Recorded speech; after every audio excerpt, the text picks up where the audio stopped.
Hello everyone, welcome back to the channel, and in this video I'm gonna be breaking down how I edit my street photos from start to finish.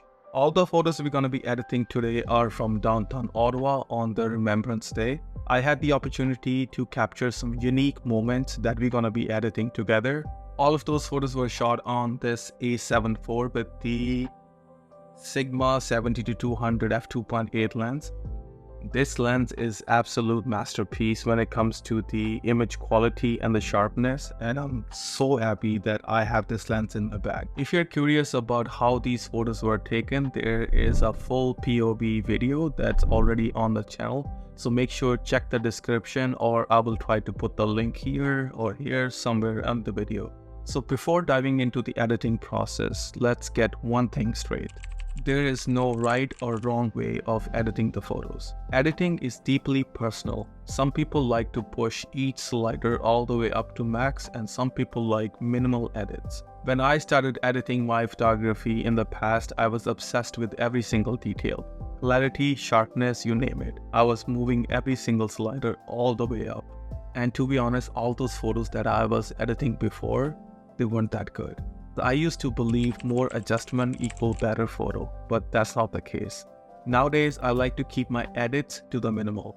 And while tools like Generative AI are more advanced than ever, I'm very careful about how and when I use these things. I try to keep my edits as close to the reality as I can.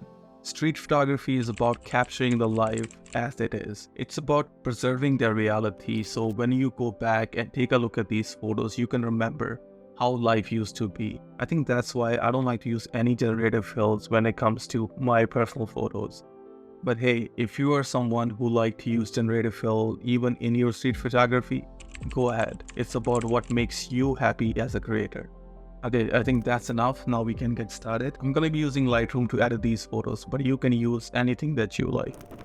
Okay, we're gonna start with this photo right here. This photo is what makes street photography fun for me.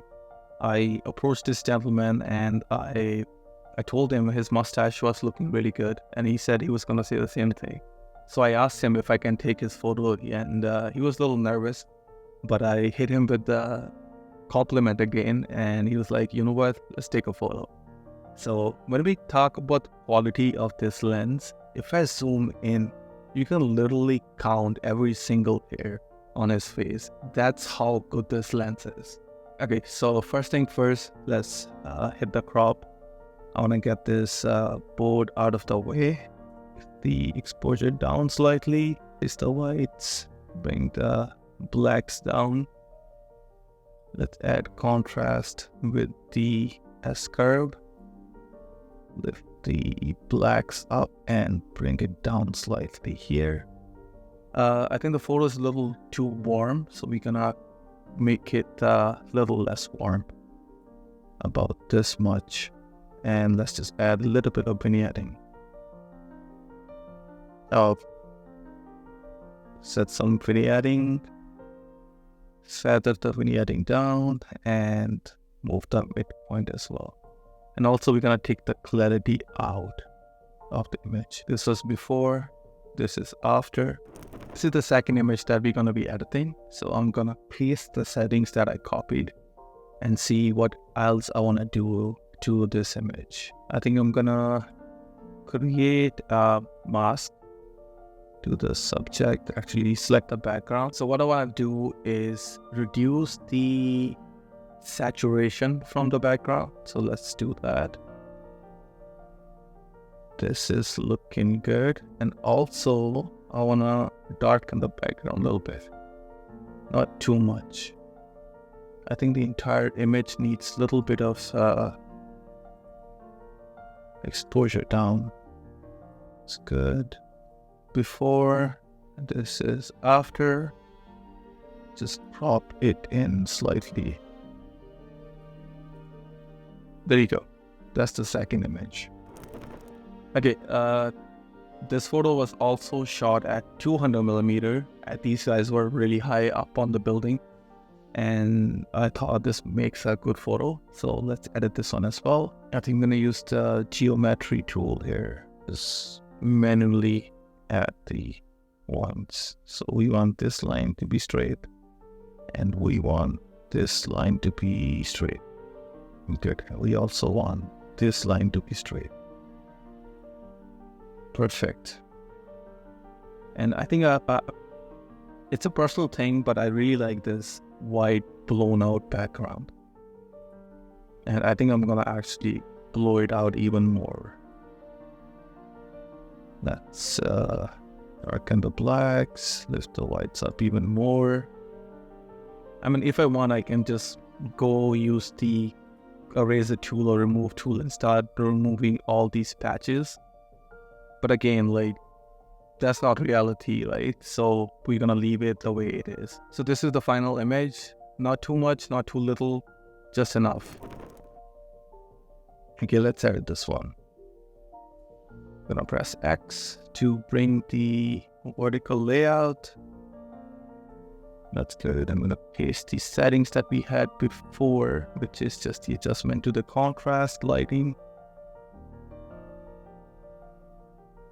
Gonna crop it a little bit more. That was before, that's after. Let's edit this photo as well of hands.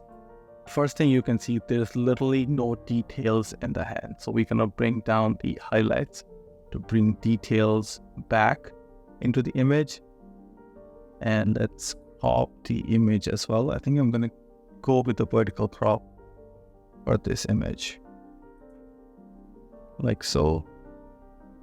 And let's add some contrast and bring the blacks down quite a bit.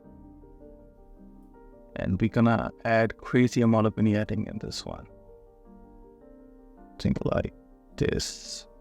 And we're gonna feather it and move the midpoint further down. Just a crop a little bit to get rid of this part here. Let's bring highlights further down. That's good. And let's take the clarity down as well, because this is looking way too fake, way too sharp. I think this looks good. To my eye, this is perfect. This was before and this is after. I really hope you enjoyed this editing breakdown on how I edit my images. And if you did, don't forget to like and subscribe to the channel. And let me know what your thoughts on generative AI, especially when it comes to street photography. Do you love it, hate it, use it, or completely despite the idea? Drop your thoughts in the comments below and let's get a conversation going. Until next time, keep creating and stay beautifully flawed. And I will see you in the next video. Peace.